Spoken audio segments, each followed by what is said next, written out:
Future Commerce is brought to you by Octane AI. Let me ask you a question. Do you want to leverage more customer data and increase your revenue at your brand? The answer should be yes and yes. And with Octane AI, every Shopify and Shopify Plus merchant can do just that. Learn about your customers and collect buyer profile data with engaging quizzes and create personalized campaigns and flows using Facebook Messenger and SMS. Octane AI has plans for any sized business, and Future Commerce listeners get 10% off your first 6 months. So go sign up right now at octaneai.com/future. That's octaneai.com/future. Future Commerce is brought to you by ShipBob. Put your logistics on autopilot. Go to shipbob.com/futurecommerce and get started today with $500 in free shipping credits. Future Commerce is brought to you by BlueShift. 77% of consumers make brand choices based on personalized experiences. Here's my question. Are they choosing you? Well, BlueShift allows e-commerce companies to move from batch and blast and one-size-fits-all experiences to something much more custom. You can find out more today about what BlueShift does for your brand at blueshift.com/futurecommerce. That's blueshift.com/futurecommerce.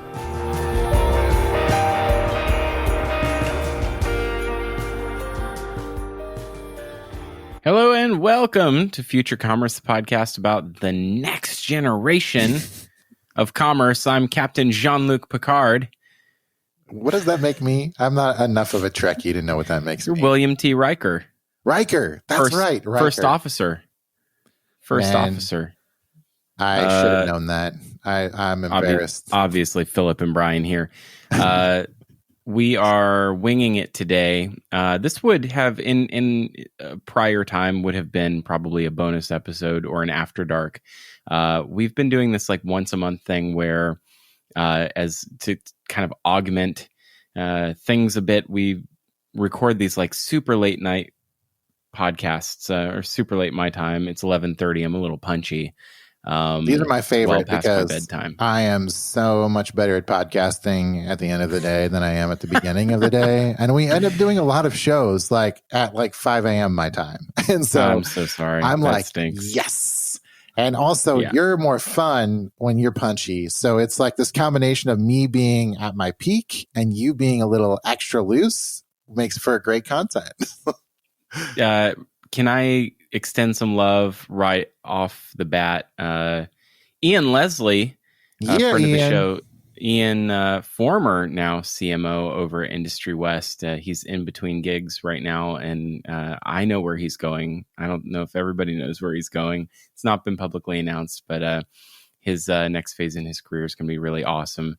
But Ian, in his very last act, not only did he somehow land a finalist as an Adobe Experience Award Mastermind category nomination for Industry West, which is just doing amazing things in this past year, and could go on and on about this, but I shan't.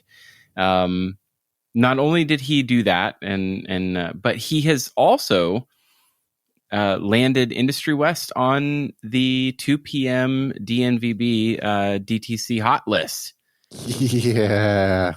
It only took 2 years of him shaking the 2 p.m. tree. Was shaking the Twitter tree, really. Yeah, shaking. He gave Web the shakedown for a couple years, but it finally happened. They debut on the list at 286.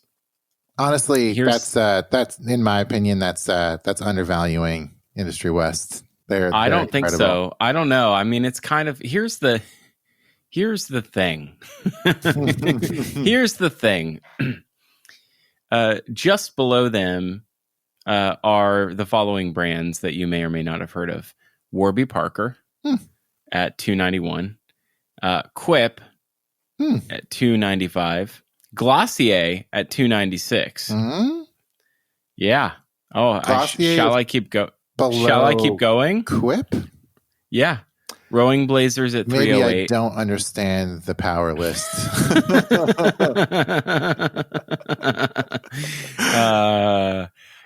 So Kylie Cosmetics at 329, Tracksmith at 332, which I would take issue with. All right, here's where things are. This list congrats, is sort Ian, of actually. Yeah, congrats, actually. Congrats, Ian. But also, the list is kind of constantly in motion week to week based on what is happening in real time. And there's a number of data points that go into this, primarily, I think, Charm.io data, Internet Retailer 1000 data, Alexa data.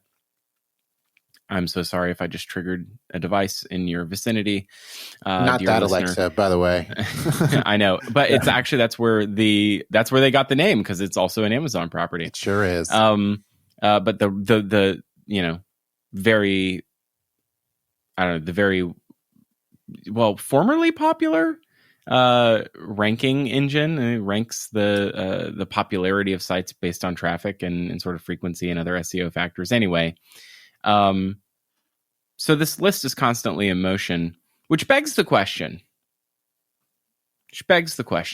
Brian. What's your question, Phillip? How does Industry West place so highly on the list, to have debuted so highly on the list ahead of all of these other brands that you're very familiar with, who apparently through some means or another are just not having a lot of traction right now, right?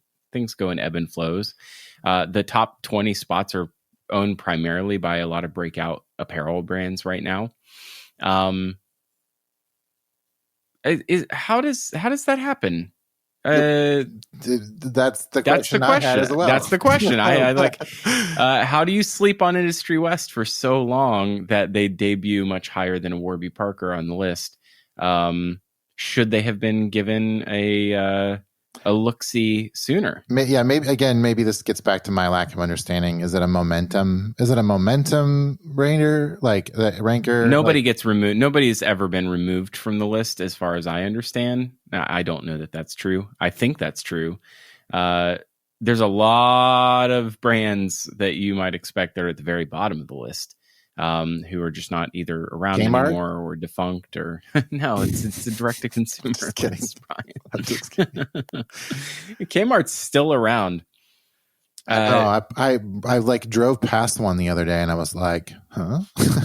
They had a blue light special. You remember that? Oh yeah. The blue light would go off in the store, and a blue light going off in a store, to me, should be panic inducing. Like it should be that there's something like horrific happening, but no, this is just, hey, we're having a flash sale. That's what it is. I understand why people didn't follow suit, but also there's something kind of intriguing about it. Like it's a very clear visual cue.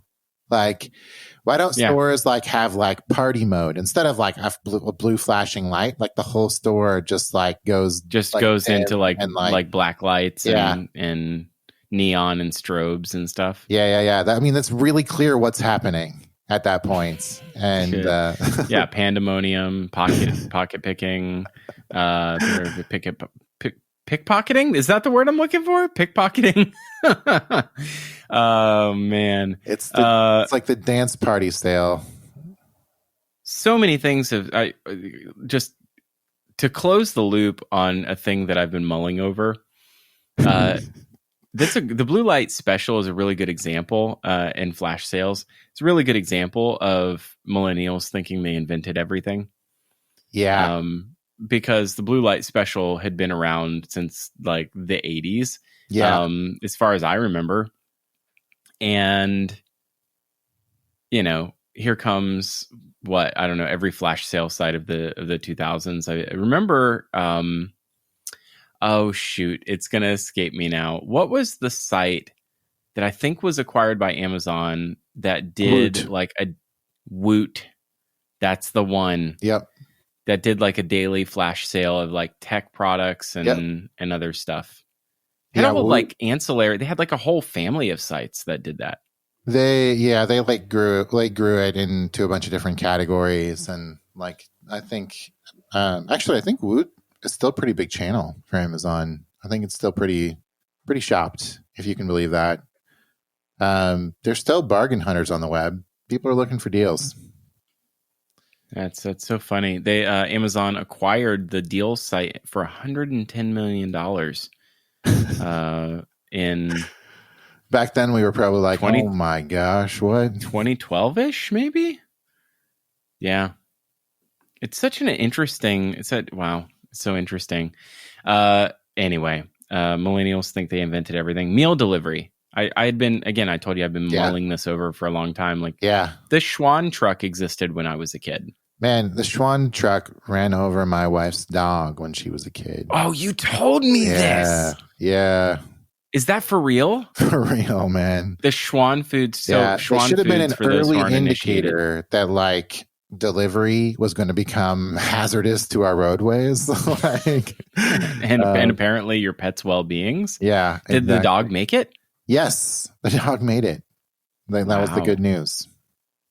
For those who I trust that very few people remember the Schwann truck that are really? of podcast listening age. Probably.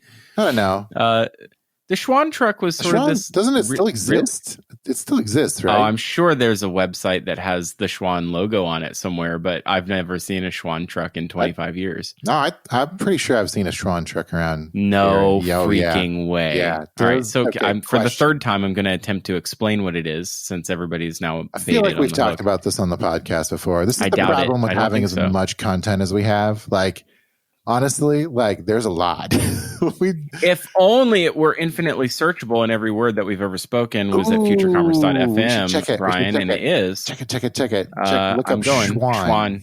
Nope, doesn't exist. Oh, wow.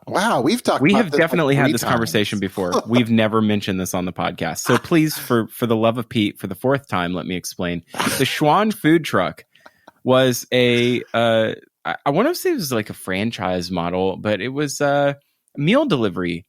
Meal kit delivery. It was you ordered from a catalog, or someone came to your home, to your door, and would take an order, and then when they came back around on their route, next month or next week, they would bring you your order. It was frozen foods or what have you. It was some frozen, some, as I remember, refrigerated or perishable, and it was like this big refrigerated truck that drove around the neighborhood and dropped crap off at people's houses, like That is not a thing that millennials invented.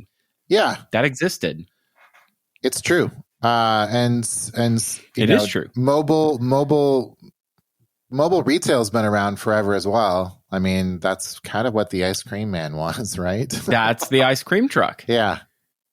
In fact, this is so interesting. Dairy delivery was the only way to have dairy at some point in time for most Americans, because dairy delivery could only be accomplished with infrastructure that had, cooling chests and ice boxes, and ice making machines. That was all very new technology. We didn't have refrigerators. Like, you had daily milk delivery, right? Or semi-weekly daily, like, milk delivery. That dairy came to your house. Yeah, in fact, we have, I don't know if this is national or local, so forgive my ignorance here, but we have something called Smith Brothers Farms, I think, or Smith Farms.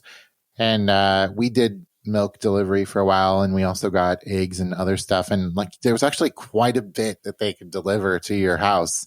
And we were like, really? So cool. Yeah. And it was all local, really high quality stuff. And it was like, okay, like it was awesome. We didn't do it forever. I don't remember why we discontinued, but yeah, it was cool when we did it. Yeah. And it's funny how easily we can slip into retro commerce in a show called Future Commerce. I do think it's really interesting how much of the world is actually gearing toward. If I had to abstract the idea of online shopping, or even grocery delivery as sort of like a tangential offshoot of that, it's really just time shifting. It's doing what your DVR did for you watching linear television. It time shifted it to put it on your own schedule. And I no longer have to make the trip and waste the commute and spend the time in the store. I can time shift that now. It's the DVR, but for shopping. It's convenience. For sure. I mean, it seems obvious when you say it that way, but that's really what it is. And I having read Instacart for CMOs by a friend of the show, Kiri Masters, she has a co-author, Jordev. I can't remember his first name. But having read the book, I'm also fascinated that it has become a price elasticity testing channel. Like we are willing to spend more to have something to be more convenient, which, kind of now reorients e-commerce away from the thing that we all have been led to believe that it was the cheapest channel. It was the most price competitive channel. This is no longer the case. Right. And I also think like the timing matched up really well with like inflation.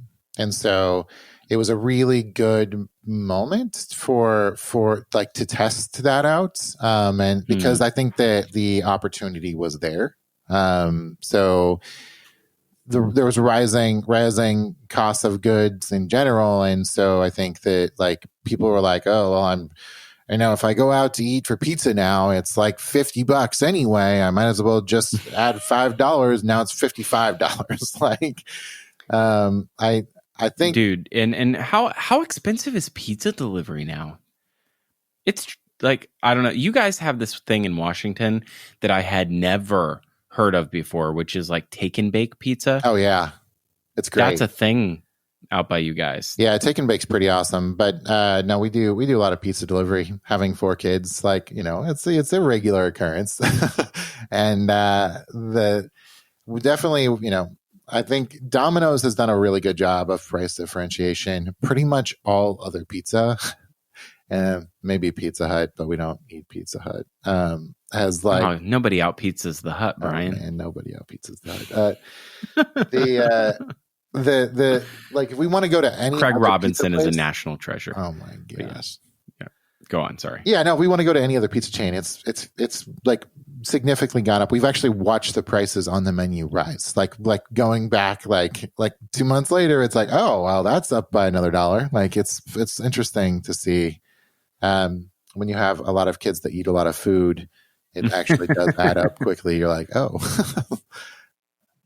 Wow, that's just such an interesting evolution of sort of where we are. In the news anyway, talk about interesting. Shopify continues to eat the world.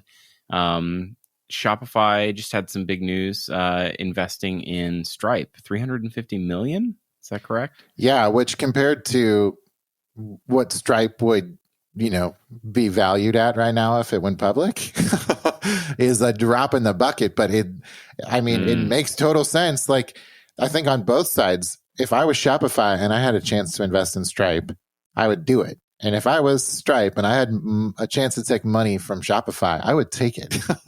And so like, I think it's a great match, but it is just funny. It's just like, it feels so arbitrary, like an arbitrary amount of money that just solidifies their already existing relationship.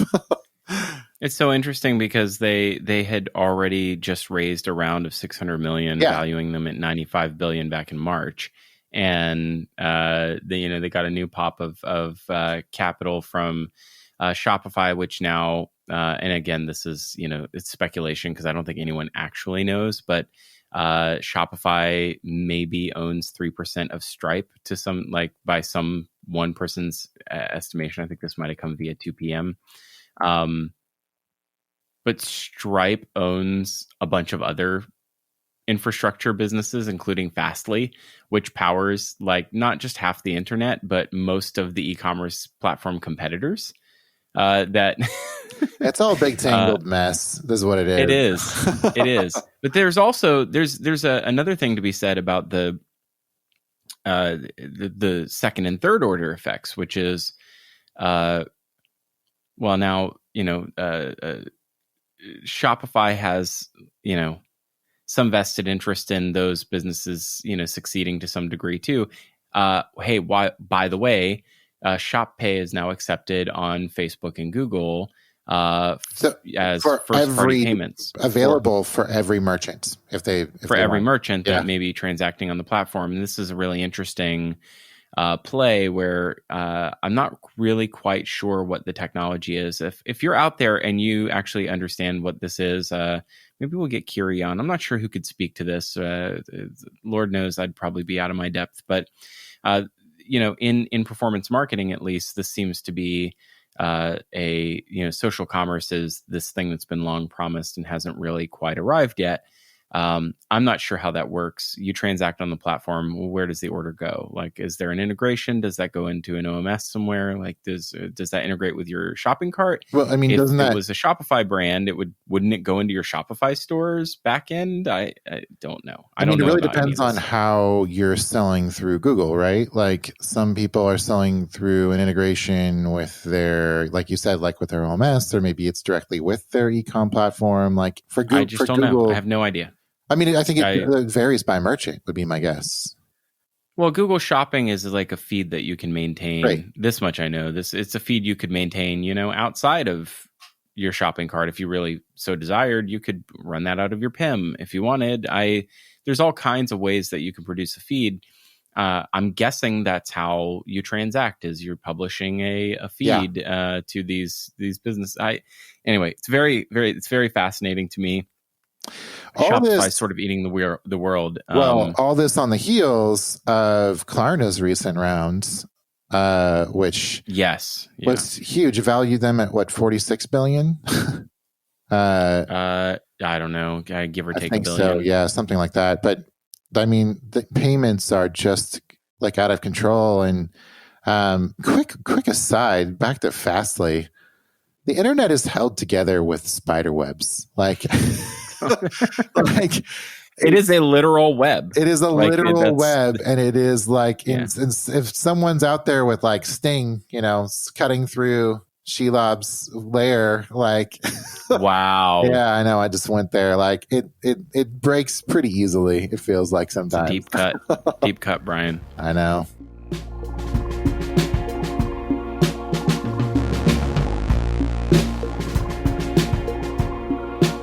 Hey, Phillip here to tell you about our newest sponsor, Octane AI. If you are on Shopify or Shopify Plus, and who isn't, am I right? Then you need what Octane AI has to offer.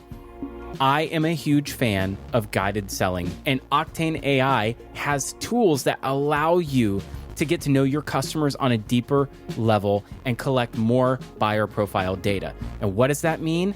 Well, it means that you can use things like shop quizzes, Facebook Messenger, SMS, and opt-in tools to allow you to engage your customer more personally so you can get on their level. More personalized campaigns and flows across all channel means more ROI. And that ROI that is driven from Octane AI is usable in other platforms with their integrations to other tools you're already using. Brands have already seen incredible results, up to 16x increase in email signups and a 28% increase in AOV. That's average order value, money in your pocket. What are you waiting for? Octane AI has plans for any sized business, and Future Commerce listeners get 10% off the first 6 months when you sign up. So why don't you sign up today? Go to octaneai.com/future. Once again, that's octaneai.com/future, and tell them Phillip sent you. Hey, I just want to jump in here and tell you about our new partner, ShipBob. Let me ask you a question. Do you want to grow your e-commerce business by 1,200%? Well, of course you do. But before you tell me that that's impossible, let me tell you about ShipBob. They are a premium 3PL that offers a global fulfillment network, best-in-class technology, and reliable customer support. And here's a real-life merchant story. When Andrea Lisbona, the founder and CEO of the hand sanitizer brand Touchland, partnered with ShipBob, she was amazed by how fast and seamless ShipBob's pick, pack, and ship process really is, even as her business grew 1,200% in a matter of weeks. So outsource fulfillment to ShipBob and watch your business grow in a scalable way. Go to shipbob.com/futurecommerce to get started with $500 in free shipping credits. That's shipbob.com/futurecommerce. blueshift.com/futurecommerce and get started today. It's time once again for me to tell you about our newest partner, Blue Shift. Channel-centric? Siloed? Batch and blast? One size fits all? These are the words no marketer likes to use, and no campaign that your customers want to be a part of. So why do these campaigns still happen? Why? Well, disconnected data and disjointed technology. Blue Shift's Smart Hub CDP connects data and creates personalized omni-channel experiences for leading brands like James Allen and CarParts.com. Blue Shift provides catalogs for AI-driven product recommendations, advanced predictive segmentation capabilities, and creates custom audiences for your first-party data to leverage across almost any media platform so that you, the marketer, can make batch and blast a thing of the past. Learn more at blueshift.com/futurecommerce and get your copy of the Smart Guide to Product Recommendations for e-commerce and retail for free. That's right. Go to blueshift.com/futurecommerce.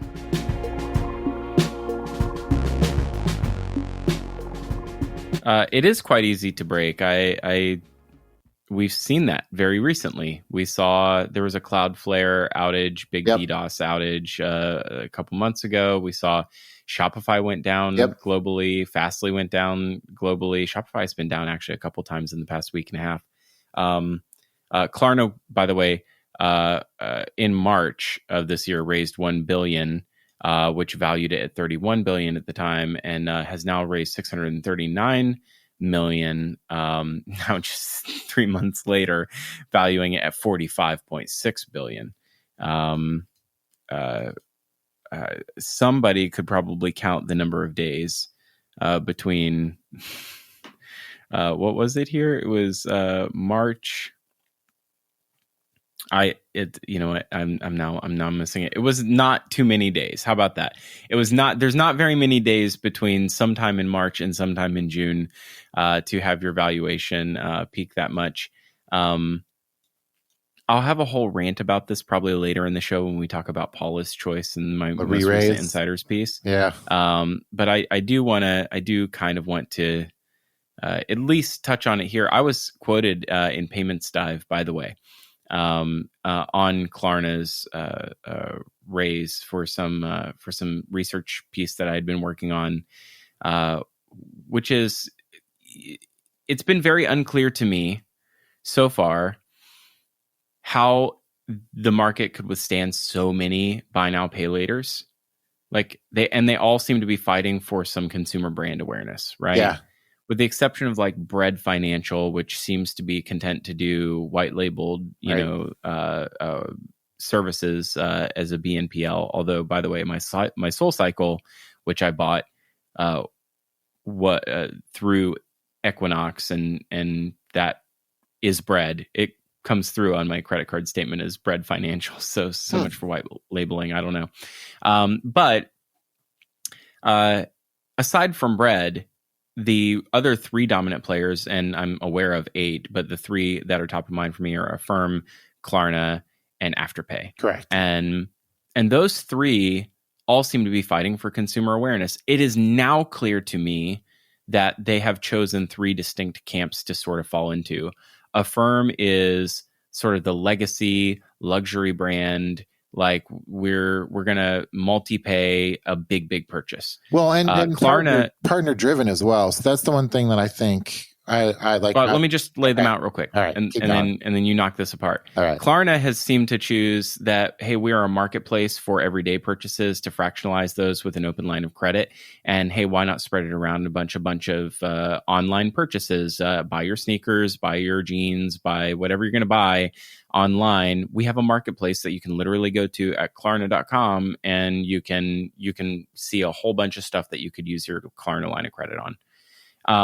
I know that they all play in each other's backyards. I'm saying that this seems to be where their marketing has like shifted them to say like these are our main value prop, because I know Klarna does in store too.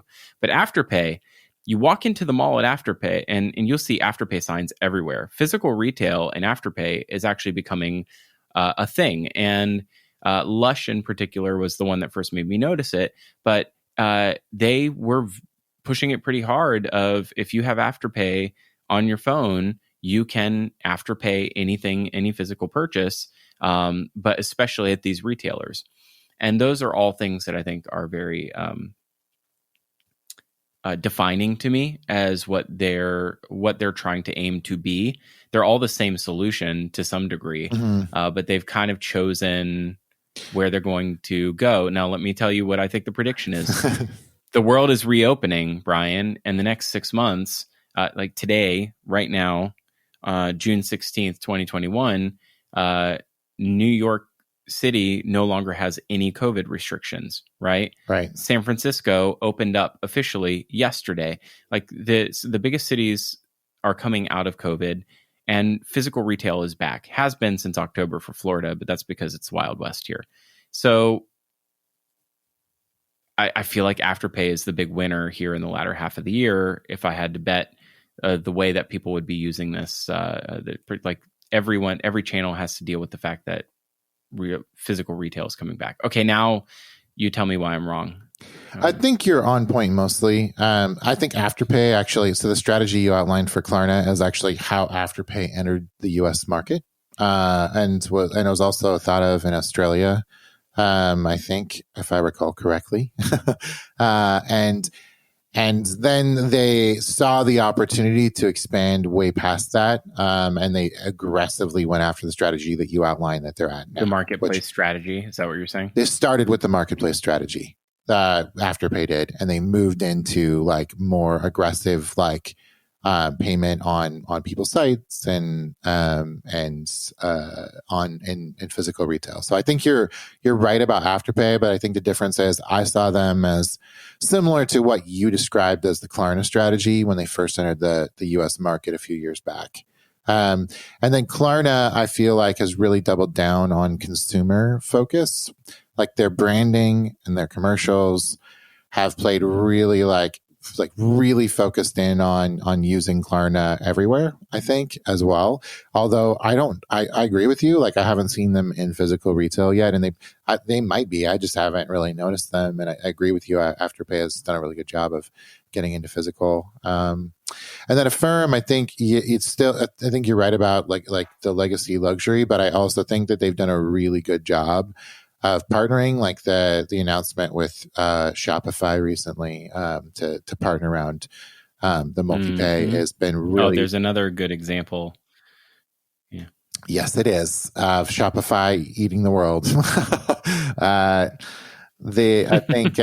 think, yeah, Affirm, like I think they recognized that, like where they were invested, and they did a really good job of diversifying, because now as a part of Shopify, like, and with that strategy, they're going to be going down market very quickly.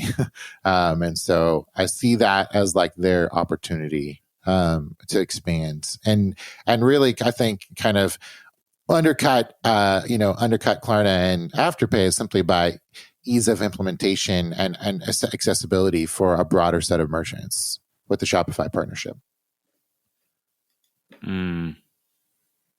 There's I don't know why this. I love it. I don't know why this is something that just like came to me, because let's shift gears a little bit. Sure. Do you remember what your very first purchase online was? I think we had this question in our Future Commerce All staff recently. Yeah, I honestly I don't. I do remember ordering things from catalogs as a kid, like being like, "Mom, I saved up my money. Here's my money. Can you order this thing from a catalog?" Or even like sending in like money, putting the stamp on the envelope or whatever we did to do that. Oh my gosh, how cute is tiny Brian Lang, like saving his money and going through a catalog and like ripping the page out and like, okay, this is the thing I want. Oh yeah. What's a thing? What is the thing that little baby Brian Lang buys from a science catalog? kits. I love science kits. I was all like experiments and crafts and things like that. I was really into it. No way. Yeah, I liked outdoor stuff too. Your kids do a lot of science kit stuff? They do.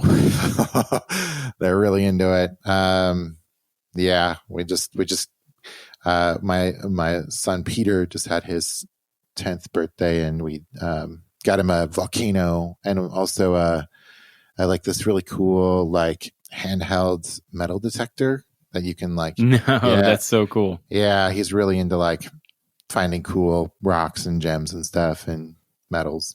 Yeah, that's anyway. Awesome. But you don't remember your first e-commerce purchase. I'm trying to think about it. So I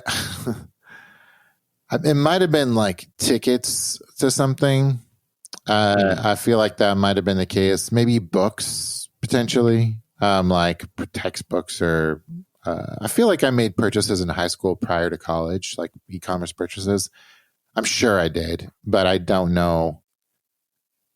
I don't know what it was. I really don't. Probably books. It's interesting. I believe that most people would probably say that their first, probably wouldn't recognize it, but I think for a certain generation, most people's first purchase online was likely music from the Apple. We talked about this. Apple Music Store. Definitely. Yeah. It was iTunes. That was my first. It was a digital iTunes, product. Yeah. Absolutely. Yeah. I think that, that's probably likely true for most people. I don't know if I would remember that exactly that way, but it's likely very true. In writing this piece for Insiders this week, I did a ton of research because it was about a brand that I had never heard of called Paula's Choice, which is a skincare brand. They're based out here in the Northwest, I think, actually. Really? Yeah, I want to say they're Oregon, or yeah, I don't know. That's one part of my research I did not cover. It's where Paula lived. I guess I should probably have sourced that. They're in Seattle. What am I talking about? They are literally in Seattle. So funny. Everything's in Seattle right now. Yes. What struck me in the research of this brand, and we'll talk about why I'm talking about the brand, but what struck me in the research is the brand was formed in 1995 as a digitally native brand. They sold exclusively online for nearly 20 years. In 1995, Brian Lang, that is before Amazon. That is before Google. It's before Facebook. Like, it predates everything we know of like the modern, just a quick modern fact check. Actually, Amazon web 94, but yes, it predates Amazon what we know of. Yes, yeah. Just so that people don't call you out on it later. Is it true? 94 was Amazon. It's true. Okay, all right. I not me going to go stealth edit my very much live already on the internet blog. So it's so funny because in reading about this, launching in 95, selling online, it's contemporaneous to the two firsts of the whole, like how much incredible foresight to adopt the internet in 1995 do you have to sell products online? The first transaction that ever took place on the internet, the first sale that ever, like first secure e-commerce transaction was the sale of a Sting album, 10 Summoner's Tales. And that happened just like not 8 months before she launches her brand online. Like 8 months before was the first secure e-commerce transaction. I used to give this keynote about the advent of SSL and how the US government had to pass a law to allow common cryptography to be used by normal everyday people. Like, we have secure things nowadays, but that was actually against the law prior to 95. And that law fell to allow common cryptography to common people, but it was in place since the Cold War for that cryptography was really reserved for special purposes and couldn't really be used by common people. It's the thing that allowed us all to transact securely online. The first secure transaction happens, and this woman goes and launches a digitally native vertical brand in 1995. It's really impressive. Completely slept on for 26 years. Yeah, no, totally. I think you're right. I mean, in your article, you do a great job of calling out like how slept on it was. Like, it was. Yeah, like, but when you tweet about it, then you have 300 people that pile in and say, "I've known about this brand for 10 years." Like our buddy from the Jason and Sketch Show, Jason Goldberg, apparently has been frequenting Paula's Choice as a skincare brand for a decade. So, I wish I had. I mean, I'll say that. I knew who they were. I didn't realize that they were going to go for $2 billion. I definitely slept on them. I didn't know they were started in 1995. And they're in my backyard. I knew about Julep more than I knew about them. And Julep went through rough times, which is interesting because, it's the strategy was really different for Julep. I feel like it was like really box oriented. I think they had physical stores and like, I think Paula's Choice made really phenomenal products, and they relied on basically like UGC and word of mouth and had a good social strategy and influencer strategy. And like we were talking about this earlier, like, would you rather have an incredible marketing strategy and brands, but have a weak product, or have a strong product and a really weak marketing strategy? If you put that in your article, it's just it's really interesting. And I think I don't know. I don't think I touched on that. I forgot about that. That was a great conversation. Like the thing that really just stood out to me is, first of all, the news that sparked this piece was that Unilever has acquired or has agreed to acquire in Q3 Paula's Choice, which is in and of itself not just the brand or the shop site or distribution or its wholesale business, but there are two ancillary pieces to it which are very content centric, including Beautypedia, which is the de facto online compendium for 12 some years now of the thing that started the clean beauty movement. It was effectively, these are products, if they're in, these are ingredients that are bad for you, or these are ingredients that don't do anything, or these are ingredients that have ill effects on the environment or are tested on animals. Like the insight of the clean beauty movement and the transparency around clean beauty was started by this woman. Like, Emily Singer had said, I quoted her in the article, that much of the credit that other brands take for or receive for what has happened in beauty over the past 10, 15 years really is owed to Paula's Choice and that the work that brand has done in consumer awareness and creating Beautypedia is basically a consumer reports of people's real people's experience with beauty brands and beauty products. Long story short, this $2 billion acquisition by Unilever just sort of signals to us that there's certainly a bit of an echo chamber that is really fueled at its center by venture capital valuations and the stories of quite young startup companies who we look at as being standard bearers, but in reality they're startups, and Mm-hmm. and 8% of them may ever pan out. Like the very few of them actually succeed in the end. Looking back, a brand like Paula's Choice should be lauded for slow and steady.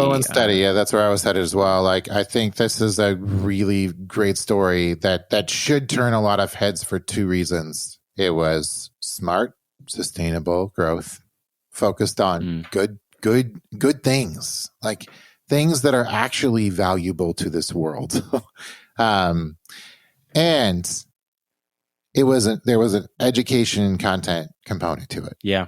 And I think that everyone should sort of take note of that. Like, you want a $2 billion buyout of your D2C brand. Like, you need to be more. You need to be more. You need to be better. You need to actually provide something that is of value and sort of being unselfish about it in many ways. Like I think Beautypedia, and yes, it does lead back, but where is there a straight line there? Sometimes maybe, but a lot of times no. So I think there's an element of this that's like created something of value that a lot of people came to because it was real information that was good for them, and it didn't necessarily lead back to a sale. Well, I think the other thing is that by and large, private equity doesn't always result in great outcomes for brands and the people that operate them. But when it does, I think it's worthy of some discussion. And in this case, private equity was part of the story since at least 2016, as far as I can see. I think there's just a lot to be said around, this is not, it's a very long and winding, story over 26 years of building a brand. That's as slow and steady as you can get. And this year in particular, there's a lot of tailwinds around skincare, and, they'd grown sales to 300 million or so. I guess to quote WWD, it was sales on track for 2021 to be 300 million. And so those are, that's incredibly impressive, and they've done it without massive distribution, really just in Sephora and Nordstrom, and Sephora really only in the last year.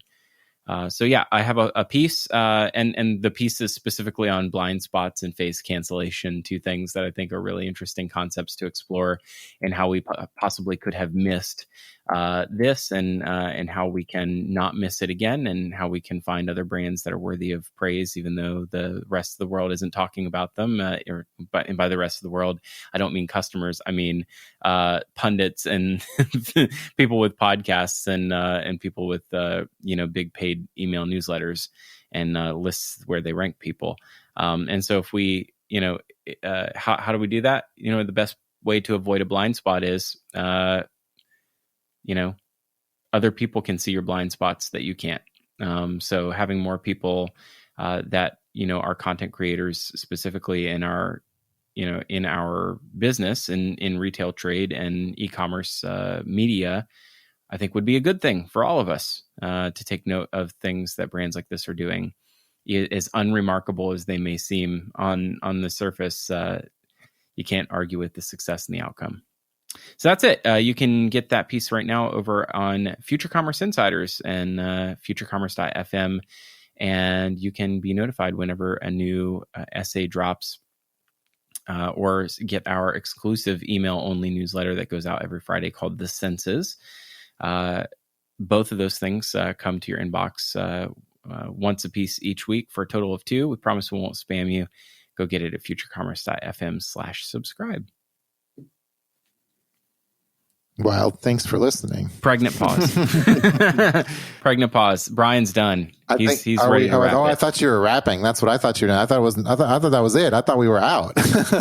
I thought you would. I don't know that anyone's now going to have made it through the pregnant pause, but you wanted to throw some love to No Best Practices, like both of our favorite newsletters. Yeah, talk about another subscription that you should go check out. Alex Greifeld is incredible. No Best Practices is her email, and I'm really excited because we're collabing with her right now, and she is amazing. So I happened to catch one of her first emails that she put out some time ago. It was an article, but she might not have even put it out via email. It might have been just on like a LinkedIn publish or something like that. And she was talking about like some flaws she saw in the whole like Henry paradigm, and like I thought she had some incredible thoughts, and I've been following her ever since.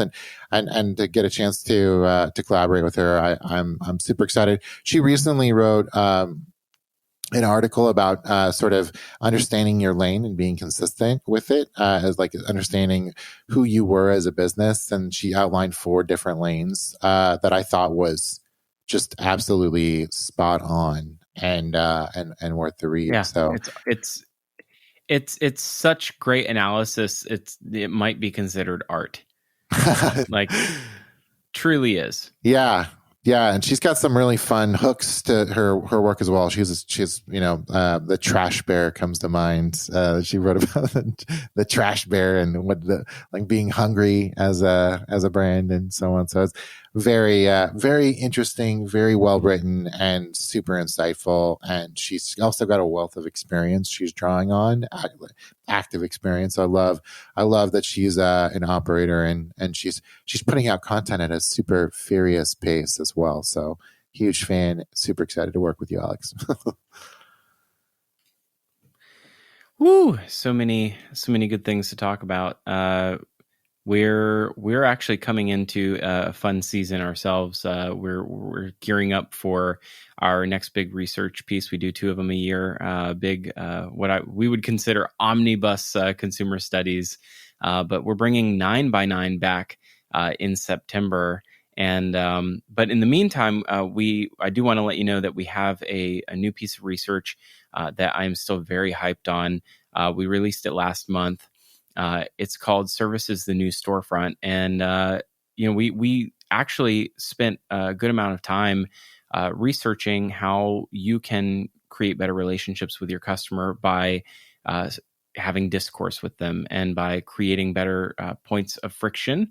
That's right. I said it. There's good friction, and you creating that friction meaningfully so that they encounter a human interaction, even in a digital first experience, is the key to long-term success. And if you don't believe me, I've got data to prove it. Go check it out at futurecommerce.fm and /services, the new storefront, and that'll get you the report for you to download. And it's a banger of a read, if I do say so myself. And it's a great piece. So go check that out as well. Speaking of 9x9, there's going to be some really fun stuff that we're going to do with 9x9 this year, just to bridge the gap between services, the new storefront, and 9x9. I think that's actually what 9x9 and many other thoughts had led me to do a little bit of meditation on transactional relationships and how pretty much everything that we do is sort of funneling us towards having transactional relationships, both in our personal lives, but also just in general with business and everything across the board. Everything is becoming more and more transactional, and what that means to long-term success. And so that data that we uncovered in Services, the New Storefront, is what inspired that sonnet that I wrote recently, which was super fun. And I think, thinking ahead to 9x9 and what we have ahead with that. And, we're going to be involving some really cool minds and people in that. And you and I are going to get super creative. I cannot wait for that. Yeah. I hope you feel titillated and teased because that was the goal here. And you only have to wait 3+ months, but it'll be worth the wait. We're hyped about it. Okay, now we can wrap it. Okay, we're wrapping. Yeah, we are. We're wrapping. Now I can have my pregnant pause. Brian, I will see you next week. This is going to be great. Do you think we'll do a lot, like an in-person podcast? Are we going to sit and look each other in the faces like maniacs? We're going to do that and actually record a podcast? Only crazy people do that. I mean, why not? I mean, you're going to be out here for a while. We should probably try that. We should go drop. Maybe we could coax Ingrid. Paula's Choice headquarters. So we're going to do a little stop by, do an on-site chat. Yeah, well, we should do like a retail tour of Seattle. We should catch up with Ingrid. That would be fun. We should get her on the podcast live as well. That's it. This show ended 30 seconds ago. Thanks for listening, and we'll see you next time in Future Commerce.